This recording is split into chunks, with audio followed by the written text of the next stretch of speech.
Si vous nous rejoignez, merci de votre fidélité. Bienvenue dans cette édition d'information. Le comité de pilotage du projet d'appui au développement industriel et à la résilience des entreprises vient de tenir sa toute première session. Objectif présenter et adopter son plan de travail et le budget annuel 2025. C'est un projet financé conjointement par la Banque africaine de développement et le gouvernement guinéen à hauteur de 15 600 000 $. Abdul Karim Kamara. Au commencement est l'état d'un environnement économique et financier. Imaginez celui-ci avec une informalité des entreprises, une dispersion des interventions en faveur du secteur privé ou encore la non-mise à jour de certains documents d'intervention stratégique. Aujourd'hui, le projet d'appui au développement industriel et à la résilience des PME, PADIR PME, est ce dispositif qui pallie ces insuffisances en Guinée. Ici, les membres de son comité de pilotage se retrouvent pour la présentation et l'adoption du plan de travail et budget annuel 2025.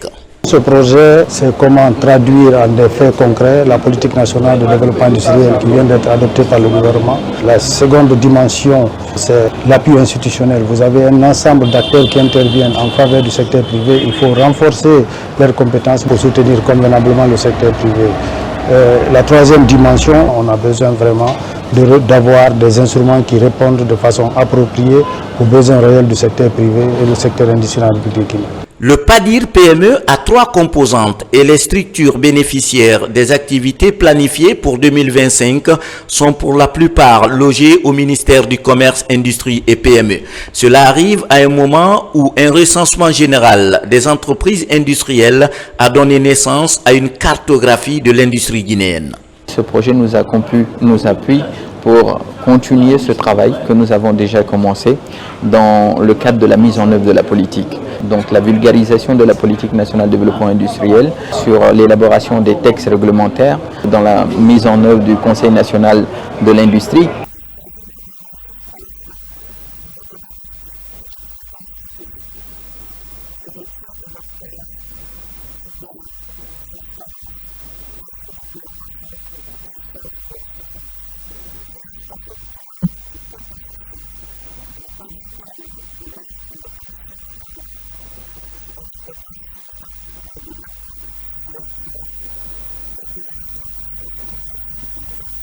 Le projet PADIR PME est financé conjointement par la Banque africaine de développement et le gouvernement guinéen à hauteur de 15 600 000 $ et l'exécution des tâches est assurée par l'unité de coordination et d'exécution des projets.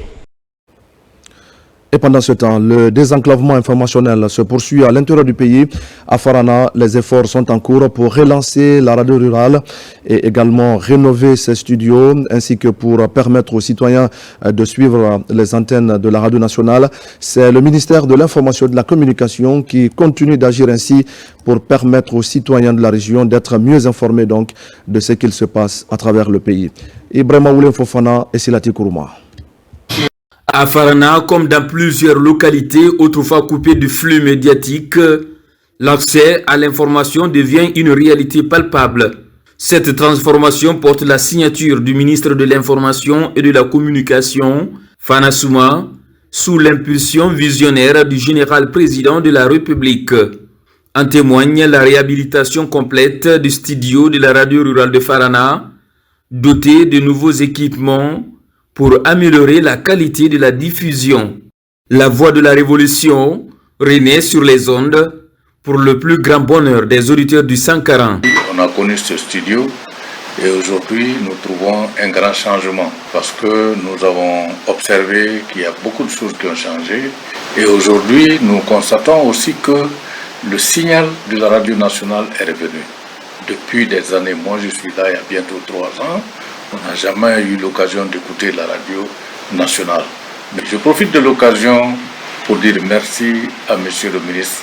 Nous, à la radio rurale de Farana, dès sa nomination, il nous a doté un émetteur de 500 watts. Il a dépêché le directeur général de venir réfectionner ce studio. Il nous a appuyé à travers la fondation OCP en équipement. On a reçu des casques, des micros, des distributeurs de casques. Tout récemment, le directeur général en personne nous a doté d'un climatiseur. La relance de la radio nationale sur la 91.6 est un signal fort, celui d'un renouveau médiatique en marche. À 50 ans, ce retour à l'antenne ravive la mémoire collective et redonne vie à une radio qui autrefois portait les grandes voix de l'histoire du pays. À belle lurette, la radio nationale n'était pas captée à Farana. C'est seulement le journal parlé qui est écouté par synchronisation avec la radio. Aujourd'hui, Monsieur le ministre de l'Information et de la Communication, sur orientation de son Excellence, Monsieur le Président de la République, le général Mamadi Doumbouya, a réussi à faire écouter la radio nationale librement et par les citoyens. Ceci est un motif de satisfaction pour nous. Il y a des radios à Farana ici, mais si nous avons accès à la radio de l'État, cela n'est qu'un ouf de soulagement, car désormais, aucune information nationale nous échappe. Et nous remercions le ministre Fana qui est à la base de ça. Nous remercions également le président général Mamadi Doumbouya pour ses initiatives. L'un des freins majeurs à l'accès à l'information, c'était l'abandon des sites de diffusion. Aujourd'hui, le ministre Fana Souma entend inverser la tendance. Objectif, rendre opérationnels tous les relais de la radio et de la télévision nationale. Sankaran en est un exemple concret. C'est la vision du président de la République, le général Mamadi Doumbouya, qui a été matérialisée par son gouvernement à travers le ministère de l'Information et de la Communication. C'est un acquis parmi tant d'autres et bien évidemment dans les semaines, jours à venir, on aura la possibilité de doter le site de diffusion et le siège régional de la RTG, aussi la radio rurale, en système solaire autonome. À Farana, les autorités applaudissent cette dynamique de refondation. Pour le préfet de la localité, les efforts du ministre de l'Information ne sont pas seulement visibles, ils sont palpables. Un soutien déterminant qui renforce la redevabilité de l'administration publique et rapproche les citoyens de l'action gouvernementale. Nous allons à présent au Maroc pour parler de la tenue à Casablanca de la 3e édition du Women Summit. C'est un rendez-vous panafricain qui expose et encourage le leadership féminin dans les secteurs économiques, politiques et sociaux. À cette rencontre, la ministre guinéenne de la Pêche et de l'économie maritime a marqué par son engagement en faveur des femmes qui évoluent dans les métiers de la mer. Kadiatou Souleymane Keita. Elles sont ministres, leaders, entrepreneurs, femmes de présidents et militantes venues de tout le continent et d'ailleurs se donnent rendez-vous à Casablanca au Maroc pour faire entendre leur voix et échanger sur les défis de demain. C'est à l'occasion de la 3e édition du Women Summit qui s'affirme aujourd'hui comme une plateforme incontournable pour celles qui veulent construire une Afrique plus équitable, résiliente et prospère.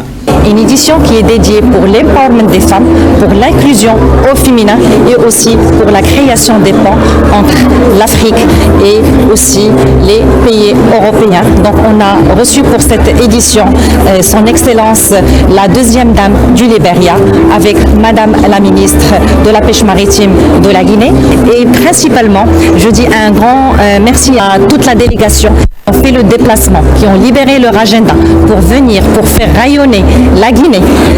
Merci beaucoup madame. Et pour présenter la femme guinéenne et sa force. Cette édition a vu la participation remarquée de Fatima Camara, ministre guinéenne de la Pêche et de l'économie et maritime, accompagnée d'une forte délégation composée majoritairement de femmes, a partagé son expérience et sa vision pour un secteur maritime plus inclusif et durable, avec des politiques d'intégration de femmes dans la chaîne de valeur de la pêche du littoral à l'exportation. Alors ce sommet nous a permis de venir parler de l'expérience guinéenne, le rôle que ces femmes jouent tous les jours au quotidien dans le rôle du secteur de la pêche, pouvoir échanger, mais aussi attendre de retour de nouvelles expériences et des perspectives de collaboration avec des femmes marocaines et d'autres femmes de d'autres pays, parce que nous avons vu qu'il y avait la présence du Libéria, du Sénégal. Je voulais ici rappeler la coopération qui existe entre le Royaume du Maroc et celle de la Guinée, date depuis très longtemps. Et principalement dans le domaine du secteur de la pêche, le roi Mohamed VI, que Dieu l'assiste, a contribué énormément en termes d'infrastructures dans notre pays. Cette troisième édition du Women Summit a connu plusieurs nouveautés, notamment la remise des Ubuntu Awards, une initiative phare visant à récompenser les femmes et acteurs engagés qui contribuent activement au développement durable, à l'innovation sociale et à l'autonomisation des communautés en Afrique. Santé, avec la reconstruction du centre de santé de Dixine et la rénovation de celui de Afia, ici même à Conakry. La pose de la première pierre pour ces deux travaux a eu lieu cette semaine en présence de plusieurs personnalités. Le délai d'exécution est de 6 mois. Compte rendu Moussa Kouyaté. La reconstruction et rénovation de ces deux structures de santé ont été rendues possibles grâce à l'implication des autorités sanitaires de la commune de Dixine. La pose de la première pierre a mobilisé ici au centre de santé de Dixine autorités religieuses, communales et administratives. Ça fait un bon moment que nous avons mené des plaidoyers par rapport à ces réalisations des deux projets, le centre de santé Dixine et Afia. Je demande à ce que le projet là soit réalisé dans le délai imparti. Les 6 mois demandés, vraiment, nous exhortons les entreprises de réalisation de respecter le délai. Grâce à cette rénovation et reconstruction, nous allons le rendre plus accueillant, afin que chaque patient se sente entre de bonnes mains. Je m'engage personnellement ainsi que mon équipe à réaliser ces travaux avec le plus grand soin, en respectant le délai, tout en veillant à ce que nous utilisons des matériaux durables et respectueux de l'environnement. Au-delà de la reconstruction et rénovation, les responsables sollicitent l'équipement pour mieux servir les citoyens. Le bâtiment sera reconstruit, qui sera vraiment à l'attente non seulement de nos agents et de la population.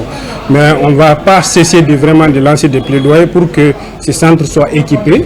C'est un centre bien construit. Si les équipements manquent, je crois que les travaux seront un peu difficiles. Nous allons demander aussi à la population de pouvoir bien entretenir, parce que nous, l'autorité nous donne l'occasion ou bien les moyens de faire des bijoux pour nous. Mais l'entretien n'est pas notre fort, c'est ce qui fait défaut. Donc nous demandons à tout le monde, que ce soit ceux-là qui sont dans les centres, la population, qu'on se donne les mains pour qu'après ces réalisations, que nous puissions vraiment entretenir. Des messages de paix suivis de bénédictions ont ponctué cette cérémonie de lancement officiel des travaux de reconstruction et rénovation des centres de santé de Dixine et de Afia ici à Conakry. Et enfin, sensibilisation des citoyens de Koya et Taouya sur le recensement biométrique. C'est une initiative de l'Association des jeunes pour la promotion de la démocratie et de la bonne gouvernance. L'objectif est d'encourager ceux-là qui ne se sont pas encore fait recenser à passer devant les machines. Moussa Bangoua. Association des jeunes pour la promotion de la démocratie et de la bonne gouvernance poursuit sa campagne de masse. Après Boulbiné, à Kaloum, ce mouvement de jeunes est à Taouya, commune de Ratouma. Là, des porte-à-porte ont été faits. Taxis, motards et citoyens jusqu'au bureau du recensement. Tout a été passé au peine fin. Mieux, au marché Taouya, les femmes marchandes ont été aussi sensibilisées à se faire recenser pour l'acquisition des documents administratifs. On n'a qu'à venir se recenser et chercher les jugements supplétifs pour venir vous recenser. Si on s'engage, on est obligé de respecter notre engagement. Plus loin, à Fili 2, un des quartiers de la commune urbaine de Koya, des causeries éducatives ont été aussi organisées.